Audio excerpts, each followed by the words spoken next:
নমস্কার বন্ধুরা, আমি প্রতিমার হেসেলে আরও একটি নতুন রেসিপিতে আমি আপনাদের সবাইকে স্বাগত জানাই। কোনো রকম রোদে দেওয়ার ঝামেলা ছাড়াই আজ আমি আপনাদেরকে তৈরি করে দেখাবো কাঁচা আমের আমসত্ত্বের রেসিপি।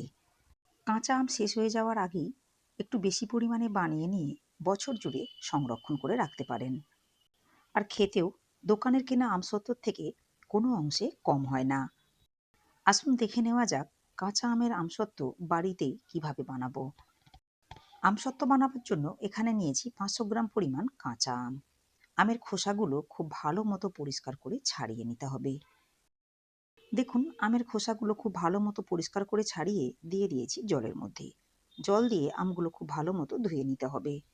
এতে করে আমের মধ্যে থাকা কষ বেরিয়ে যাবে। আমগুলো জল দিয়ে খুব ভালো মতো পরিষ্কার করে ধুয়ে নিয়ে ছোট ছোট টুকরো করে কেটে নিতে হবে। দেখুন, আমি আমগুলো এভাবে ডুমো ডুমো করে কেটে নিয়েছি। এরপর আমগুলো সেদ্ধ করে নেওয়ার জন্য গ্যাস ওভেনে একটা কড়াই বসিয়ে কড়াইয়ের মধ্যে দিয়ে দিলাম আমের টুকরোগুলো। এরপর আমের মধ্যে দিয়ে দিলাম 1 গ্লাস পরিমাণ জল।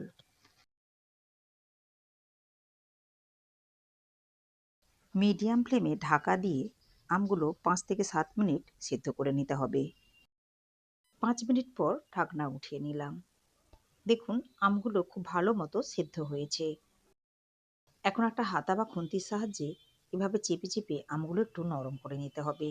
এতে করে আমগুলো খুব ভালো মতো গলে যাবে। দেখুন, একটা চামচের সাহায্যে আমি এভাবে আমগুলো একটু নরম করে নিচ্ছি। এখন গ্যাসের ফ্লেম অফ করে আমের পাল্প ছেঁকে নিতে হবে।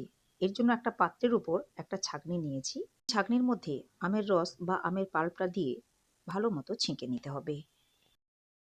এরপর একটা চামচের সাহায্যে আমের পাল্প এভাবে নাড়াচাড়া করলেই আমের বাড়তি অংশগুলো খুব সহজেই আলাদা হয়ে যাবে।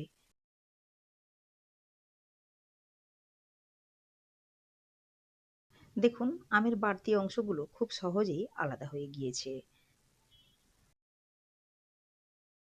আমসত্ত্ব বানিয়ে নেওয়ার জন্য কড়াই খুব ভালো মতো পরিষ্কার করে ধুয়ে নিয়ে বসিয়ে দিয়েছি গ্যাস ওভেনের ওপর। আমসত্ত্ব বানিয়ে নেওয়ার জন্য প্রথমে ক্যারামেল তৈরি করে নিতে হবে। এর জন্য কড়াইয়ের মধ্যে দিয়ে দিলাম 1 বাটি পরিমাণ চিনি। সামান্য পরিমাণ জল দিয়ে মিডিয়াম ফ্লেমে ক্যারামেল তৈরি করে নিতে হবে। এই অবস্থায় কোনো রকম নাড়াচাড়া করে নেওয়ার দরকার নেই। দেখুন, চিনির দানাগুলো খুব ভালো মতো গলে গিয়ে ক্যারামেল তৈরি হয়ে গিয়েছে। এই সময় গ্যাসের ফ্লেম লোতে রেখে দিয়ে দিতে হবে আগে থেকে তৈরি করে নেওয়া আমের পাল্প।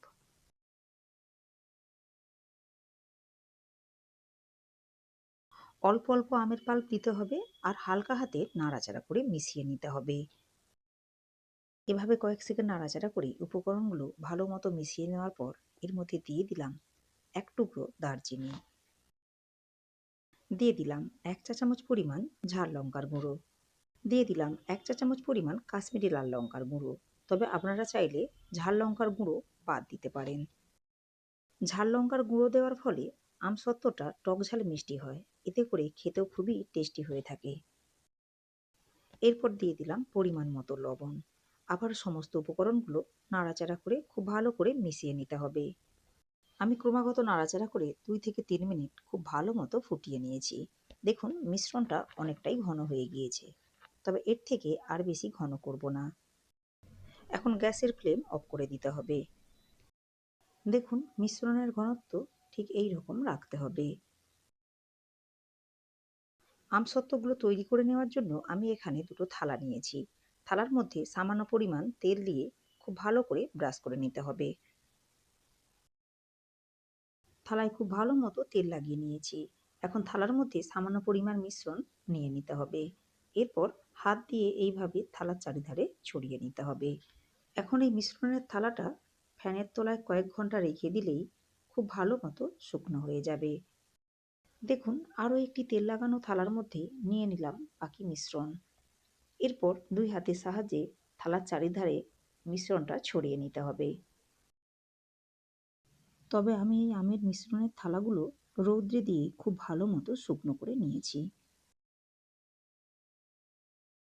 আর দেখুন, রৌদ্রে দেওয়ার ফলে আমসত্ত্বটা খুব সহজেই থালা থেকে উঠে গিয়েছে।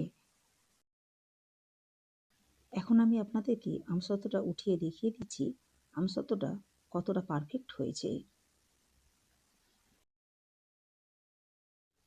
তাহলে দেখলেন তো কত সহজেই একেবারে দোকানের মতো পারফেক্ট আমসত্ত্ব বাড়িতেই তৈরি করে নেওয়া যায়। আর দেখুন আমসত্ত্বটা একটু পুরু করেই বানিয়েছি। এই আমসত্ত্ব কাউকে খাওয়ালে বুঝতেই পারবে না যে এটা কাঁচা আম দিয়ে বানানো হয়েছে। আমার আজকের এই কাঁচা আমের আমসত্ত্ব রেসিপিটি আপনাদের ভালো লাগলে লাইক ও শেয়ার করবেন। রেসিপিটি ফেসবুক থেকে দেখলে পেজটিকে ফলো করে নেওয়ার অনুরোধ রইল। ইউটিউব থেকে দেখলে চ্যানেলটাকে সাবস্ক্রাইব করে পাশে থাকা বেল আইকনটি প্রেস করে নেওয়ার অনুরোধ রইল। এখন আমসত্ত্বটা আমি নিজের পছন্দ মতো শেপে কেটে নেব।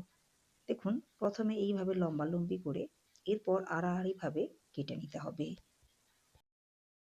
দেখুন আমসত্ত্বটা কেটে নিয়েছি। এখন এক টুকরো আমসত্ত্ব নিয়ে আপনাদেরকে দেখিয়ে দিচ্ছি কতটা পারফেক্ট হয়েছে। দেখে বোঝার উপায় নেই যে আমসত্ত্বটা বাড়িতে বানানো হয়েছে। আপনিও বাড়িতে একবার এইভাবে আমসত্ত্ব বানিয়ে ফেলুন।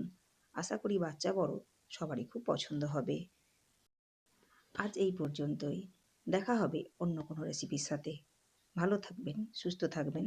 ধন্যবাদ।